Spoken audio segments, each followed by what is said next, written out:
Paris, 22 avril 2051. Il est 5 heures. Paris s'éveille.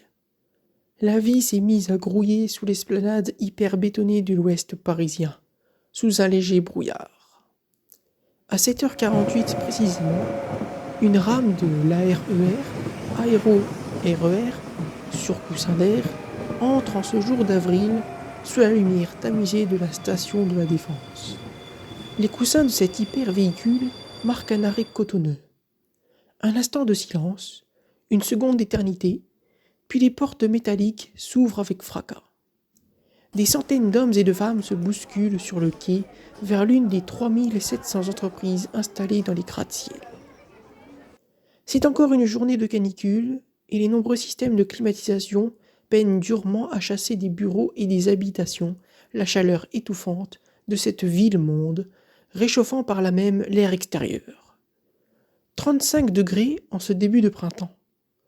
Pour la majorité de ces salariés besogneux, le tailleur vintage ou le costume 3 pièces est obligatoire. On les voit, ici et là, s'éponger le front de leur Kleenex ou s'aérer le visage à l'aide de leurs applications de téléphone portable. Arrivés sur l'immense esplanade, sous les éclats d'un soleil pesant, les alignements de petits soldats de plomb s'éparpillent docilement vers les gratte-ciel.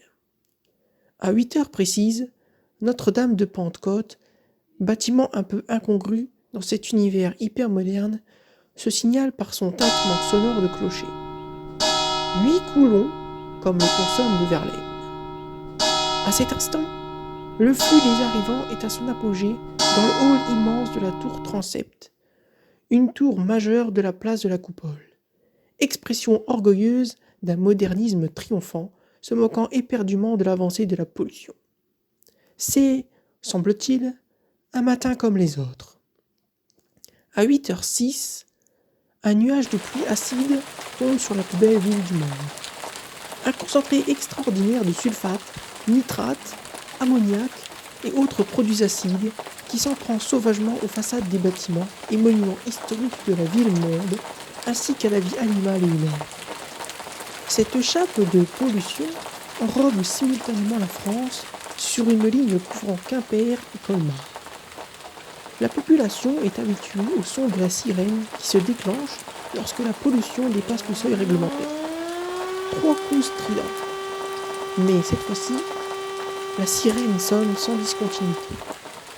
La Ligue des écologistes avait alerté depuis des années les autorités qu'une catastrophe serait inévitable. En effet, les nouvelles usines de construction de robots rejettent des acides et des déchets toxiques dans l'océan à travers des kilomètres de canalisations souterraines qui débouchent sur Pornic. Régulièrement, des pluies acides détruisent des monuments et incommodent les populations fragiles. Depuis 2030, date d'installation des premières usines, le taux des malformations de naissance ont doublé. La contestation verte s'est vue annihilée par la collusion entre les politiciens véreux et la multinationale Patterson et compagnie, maison mère des usines installées sur le littoral. À 8h10, le ministre déclenche le plan Hulot, provoquant l'animation de 2 chaînes de commandement. Un pôle incendie, incident sauvetage et un pôle médical. D'importants moyens sont alors mis à leur disposition. Sapeurs-pompiers, police et protection civile. Les sirènes des voitures volantes du SAMU résonnent à travers la ville. Des mouvements de foule se dirigent vers les accès souterrains. Principalement les anciennes bouches de métro, moyens rudimentaires de locomotion en sous-sol utilisés jusqu'en 2032, avant l'avènement de la démocratisation du transport sol-air. Les accès de ces catacombes se ferment automatiquement dès que l'effectif réglementaire est atteint. Des combinaisons étanches, des pieds à la tête, sont largués à partir des engins volants. Les malheureux, qui n'ont pas le temps de s'abriter dans les galeries de métro, s'arrachent des tenues de protection. Il s'ensuit alors des bagarres et des meurtres pour attraper la combinaison de survie. C'est le chaos. Le ministère avait sous-évalué la probabilité de survenue d'une catastrophe. Seule l'élite, les privilégiés qui avaient accès à l'information ministérielle et disposaient des meilleures places et positions stratégiques, avaient reçu gracieusement une combinaison à domicile. Combinaison miniaturisée de la taille d'une orange qui pouvait être emportée dans un simple sac. Une simple pression sur le contacteur de la boule, nom donné à ce dispositif, et la combinaison se détendait dans l'air ambiant pour prendre sa dimension originelle. Malgré la réactivité de l'intervention ministérielle, le bilan de cette pluie fut terrible. Une dizaine de milliers de morts, brûlés vifs ou asphyxiés par les pluies acides, et une capitale impropre à l'habitation, même pour la végétation. Le gouvernement décida alors de s'implanter à Tours, le plan Hulot ayant prévu une telle nécessité, même si celle-ci paraissait fortement hypothétique. Pourquoi Tours ? Il se trouve que la ville de Tours était la seule commune française dirigée par un maire écologiste, Paul Le Vert. Celui-ci avait dans sa campagne promis de préserver le jardin de la France.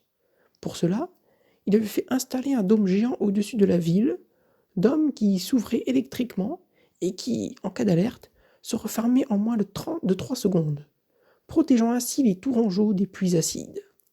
Un système de jet hydraulique disposé autour du dôme et remontant à la surface grâce à des pompes géantes nettoyait à l'eau douce les déchets déposés par les pluies. Les hommes politiques s'étaient moqués de Le Vert, qui avait dépensé des sommes astronomiques pour ce dôme. Les Tourangeaux avaient dû mettre la main à la poche à travers des taxes ciblées. Cependant aujourd'hui, tous les médias avaient mis en avant l'ingéniosité de ce maire. La population parisienne connut alors une évacuation qui semblait être un remake d'événements du XXe siècle, notamment la Seconde Guerre mondiale. C'était, semble-t-il, un matin comme les autres. Le 22 avril 2051, jour de la grande pluie, était dorénavant inscrit dans la mémoire collective. C'était, semble-t-il, un matin comme les autres.